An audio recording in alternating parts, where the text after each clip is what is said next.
특히 고혈압이나 동맥경화 같은 순환기 질환을 갖고 계신 분들은 이런 빈혈에 의한 증상들이 더 자주 나타날 수 있겠습니다. 네. 그럼 혹시 나도 빈혈이 아닌가, 빈혈을 좀 자가 진단할 수 있는 그런 방법들 한번 살펴볼까요? 네. 네. 그런 증상들을 좀 살펴보시면은요. 첫 번째, 아침에 일어났더니 어제 피곤하지도 않았는데 얼굴이 좀 푸석푸석하고 부어있다. 이런 증상이요.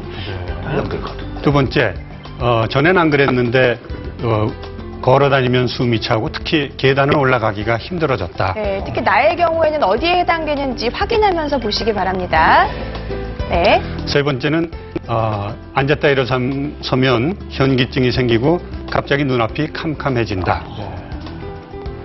네 번째, 아주 그 손이나 얼굴이 창백해져서 손금이 잘 안 보일 정도다. 그리고 손이 차진다.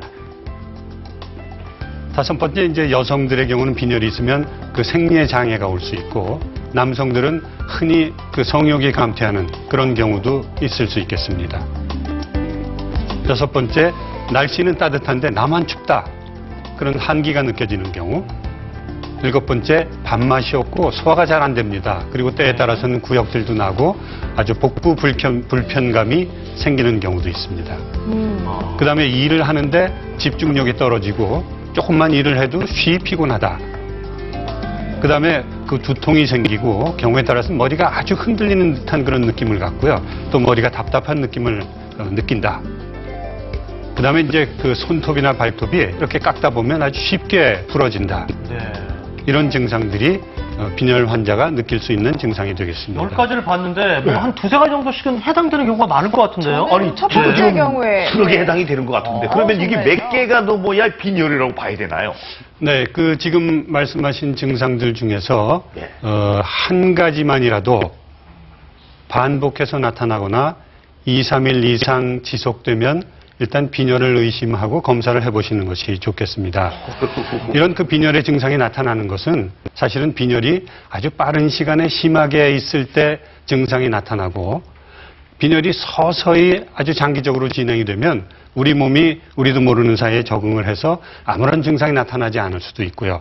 또 어떤 분은 그냥 피로감 또는 무력감 이런 그 비특이적인 증상들이 나타나기 때문에 빈혈인지 모르게 되는 경우가 있습니다. 그래서 한 가지만이라도 증상이 있으면 우선 가서 빈혈이 있지 않은지 조사를 해보시는 것을 권고하고 있습니다. 네, 저 같은 경우는 9가지 다 괜찮은데 얼굴이 항상 부어있는 것 같은 느낌은 빈혈은 아니겠죠? 예, 아닐 겁니다. 아니 이거 다 해당될 것 같은데 오늘 빈혈에 많이 가지겠는데요? 아니, 그래요. 그러면 한 가지만이라도 지속적으로 해당이 되면 혹시라도 빈혈을 이제 의심해 볼 수 있다고 했는데 네. 방청석에서도 아까 세면서 보니까 한 두세 가지 정도 해당되는 분들이 많더라고요. 궁금한 점 질문하실 수 있는 시간 드리겠습니다.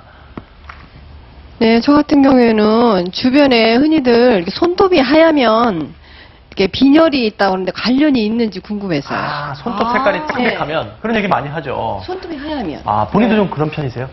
네, 저 같은 경우에는 어쩔 때 한 번씩 가끔 가다가 하얄 때가 보이고 지금 같은 경우는 또 빨갛고 이러거든요. 자, 박효진님, 손톱이 하얀 빈혈 증상일 수도 있을까요? 네, 손톱이 하얀 거가 이제 꼭 빈혈의 증상이지는 않고요. 이제 다른 질환, 피부과 질환들을 좀 의심해 보는 게 맞고, 그리고 이제 아무래도 눌리면 좀 하얘지고 이런 것도 있잖아요. 그래서 그거보다는 이제 손톱이 수푼 것처럼 이렇게 수저처럼 올라오는 거, 또 둥글게. 네. 예. 그리고 또 이제 손바닥이 조금 아까 얘기하신 것처럼 손금 색깔이 이렇게 뚜렷지 않아지고 이렇게 하얘지는 거, 이런 것들이 좀 더 가깝죠. 네, 그러니까 손톱 색깔로는 특별히 의심을 할 필요는 없다고 하시네요. 원래 예. 이제 둥글게 수저 모양으로 올라오거나 네. 아니면 좀 손금색이 하얘지면은 그게 더 안 좋을 수 있다고 합니다.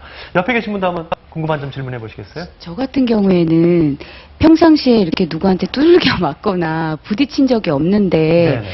저도 모르게 멍이 자주 들어서 좀 그거를 주위 분들한테 말씀을 드려봤더니 그게 원인이 빈혈일 수도 있다고 좀 그러시더라고요. 그 여성분 중에 그런 분들 많았어요. 지나가다 툭 부딪히기만 해도 멍드는 네. 분들 있잖아요. 저는 그러는데 네. 제가 기억을 잘 못하는 것 같아요. 많이 부딪혀서 그 정도로 멍이 쉽게 드는데. 멍이 든다? 네, 어떤 경우인가요? 네, 그 몸에 멍이 드는 것은 사실은 이제 우리 혈구 성분 중에 혈소판이 부족해지거나 피 속에 혈액응고인자라는 단백질이 있는데 그런 것들이 부족해질 때 멍이 듭니다. 그래서 멍이 드는 건 빈혈의 증상은 아닙니다. 다만 혈소판이 부족해지거나 혈액응고인자가 감소하는 질병 중에